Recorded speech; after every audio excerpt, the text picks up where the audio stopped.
GC Jain साहब की ओर से तैयार रहेंगे मनीष जी बरखेड़ा। गुरुदेव के चरणों में जीसी जैन साहब अहमदाबाद परिवार की ओर से नमोस्तु। एलक जी छुल्लक जी के चरणों में इच्छामी। मेरे आराध्य गुरुदेव, मेरे और मेरे परिवार की तरफ से आपके चरणों में बारंबार नमोस्तु।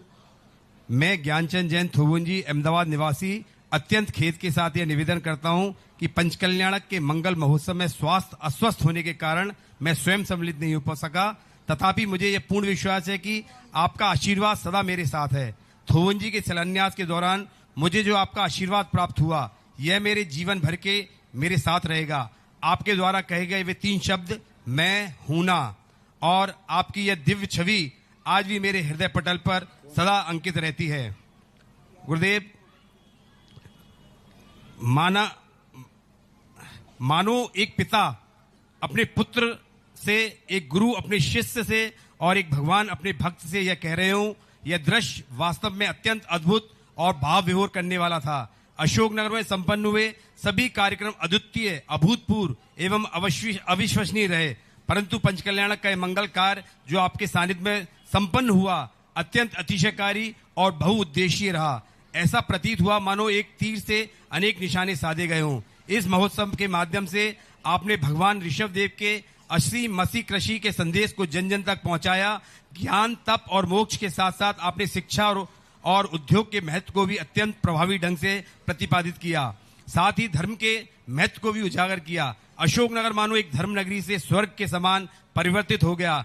हम सभी ने जिनवाणी चैनल के माध्यम से इन दिव्य दृश्यों का दर्शन कर अपार हर्ष और धर्म लाभ प्राप्त किया। आपने अशोकनगर वासियों, जैन एवं जैनेतर समाज को धर्म के माध्यम से उत्तम कार्य करने की जो प्रेरणा और मार्गदर्शन दिया, उसमें अशोकनगर के भावी विकास के सुनहरे भविष्य का स्पष्ट संदेश निहित है। मेरा दृढ़ विश्वास है कि यदि हम सभी इसका अनुकरण करेंगे तो अशोकनगर जिले की नई ऊंचाइयां, नई बुलंदियां तक पहुंच सकेगा। कृपया इस विषय पर आप अपना प्रकाश डालें और हम सभी को निरंतर मार्गदर्शन करें। हे स्वामी नमोस्तु। आपने थोवुंजी में जन्म लेकर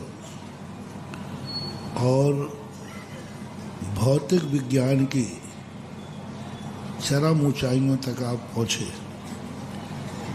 वो तो इस भाव की उपलब्धि थी। लेकिन अभी थोवुंजी के कार्यक्रम में आपने जो धर्म विज्ञान में अपने जो नींव स्थापित की है, इससे तुमने परमार्थ के भी वैज्ञानिक सिद्ध हो गए। क्योंकि एक भौतिक शास्त्री वैज्ञानिक जब धर्म से जुड़ जाता है तो धर्म भी विज्ञानमय हो जाता है। क्योंकि धर्म धर्मात्मा को देख करके वह अपना रूप प्रकट करता है। यदि ज्ञानी राजा महाराजा लोग धर्म धारण करते हैं तो धर्म का एक अलग रूप हो जाता है। वैज्ञानिक लोग यदि धर्म को धारण करते हैं, वैज्ञानिक लोग यदि मंदिर बनाते हैं, तो वह जो कलंक लगा रहता है कि वैज्ञानिक भौतिकवादी होते हैं, वैज्ञानिक इस लोक परलोक को नहीं मानते हैं, वैज्ञानिक धर्म अधर्म को नहीं मानते हैं, वैज्ञानिक स्वर्ग मोक्ष को नहीं मानते हैं, वैज्ञानिक पुनर्जन्म नहीं मानते हैं, ये कलंक वैज्ञानिकों के ऊपर लगता है कि वैज्ञानिक भौतिकवादी होते हैं, वे कुछ धर्म कर्म को कुछ नहीं मानते हैं। ज्ञानचंद जी ने थोवुंजी में बहुत बड़े मंदिर का शिलान्यास करके ये दिखा दिया कि वैज्ञानिक धर्म को ही उतना ही मानता है जितना भौतिकता को मानता है। धर्म के विज्ञान को सिद्ध कर दिया आपने, पुनर्जन्म को सिद्ध कर दिया आपने, स्वर्ग मोक्ष को सिद्ध कर दिया आपने, परमार्थ को सिद्ध कर दिया। और एक आगे जाने वाले लोग कहेंगे, कौन कहता है वैज्ञानिक भौतिकवादी होते हैं? वैज्ञानिक भी धर्म पर श्रद्धा करने वाले होते हैं, और जब वैज्ञानिक धर्म पर श्रद्धा करता है तो धर्म भी रूढ़ी न रह करके वो भी वैज्ञानिक हो जाता है। और रही बात अशोकनगर के कार्यक्रम की, ये तो सब हो ही रहा है, सारा जगत देख रहा है, सारे जगत के लिए खुला मंच, खुला रूप, सारे जगत के लिए ये देखने को मिला छत्रमास कैसे कराए जाते हैं। ये अशोकनगर से सीखो।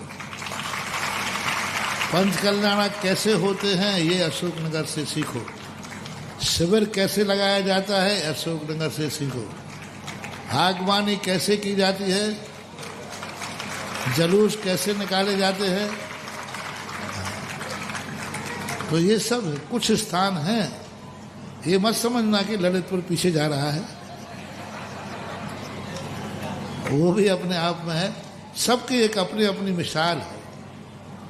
पिछली बार कहा था सागर में भी कम इतिहास नहीं रहा। सागर के हिसाब से देखा जाए दो चीजें होती हैं।